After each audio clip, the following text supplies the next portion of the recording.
I'm sure abanye beni bayayazi le cup le, iCarling Black Label Champion Cup. ICup le eyasungulwa ngo-2011. Ekusungulweni kwayo yayidlalelwa amathimi amabili okuyi-Orlando Pirates ne-Kaizer Chiefs. Le cup le yayithathwa njenge-pre-season cup because yayidlalwa ama sekuphela isizini. Ama-team oyi-2 are the biggest teams in Soweto in South Africa. It was more like a charity cup. So le cup le yadlalwa from 2011 until 2022.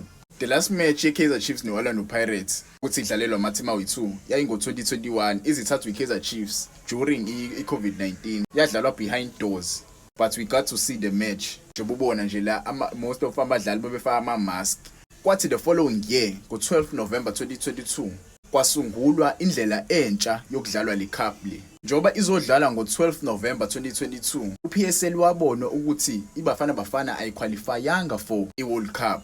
Ngoba ngoNovember kwase kuzodlala iWorld Cup. Uma ukhumbula kahle i2022 World Cup yayisizodlala. So uPSL wanquma ukuthi cha, akube khona amathimi ayi4 azolingenela nomncintiswano lo, kungabe amathimi ayi2 because ngeke kube mnandi mase kuba amathimi ayi2 i-friend yamathimi esijwayele ukwabona. Why singayispice si-add amanye amathimi? Ilapho khona ba-introducer i-method entsha ukuthi ama-fans avote ukuthi maphi amathimi abafuna ukuwabona edlala. Kwavotwa-ke kulamathimi ayi16 kwaphuma 4 okuyi-Kaizer Chiefs, Orlando Pirates, Mamelodi Sundowns namaZulu. iMamelodi Sundowns yadlala namaZulu yawina iSundowns, kwathi iKaizer Chiefs yadlala neOrlando Pirates yawina iOrlando Pirates.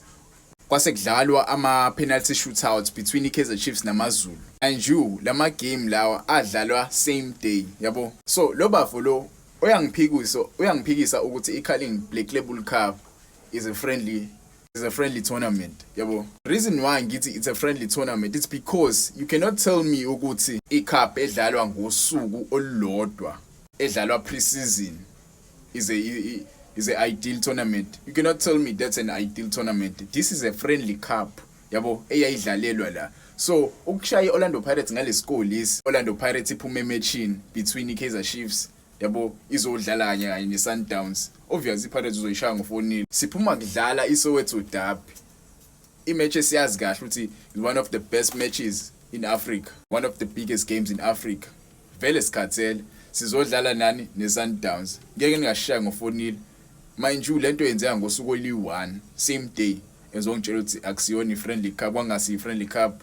After le cup le uBlack Label waya ama-drawing board wakhuluma noPSL. Enza i-deal noPSL. Ingena lana ke Telkom Knockout. Telkom Knockout kwakuyi-cup yasungulwa ngo-2006. Yabo, isungulwa ngo-2006 as a new sponsor to sponsor iPSL. Yaqala ngo-2006 yaze uphela ngo-December 2019 iwinner iMamelodi Sundowns. Njengoba yayisiphelile i-contract ye-Telkom Knockout, uBlack Label wakhuluma noPSL ukuthi hayibo, nayi i-competition edingeka ukuthi ibuye, yabo. Sinikezeni i-contract thina soyibiza ngo-Carling Knockout. Ingakho ke manje usubona iCarling Knockout. Wayibona last season yadlala iCarling Knockout yawinwa yini iStellenbosch FC. That was the first edition of iCarling Knockout. This year is the second edition of iCarling Knockout, yabo. iCarling Knockout neBlack Label Cup ama competitions angafani.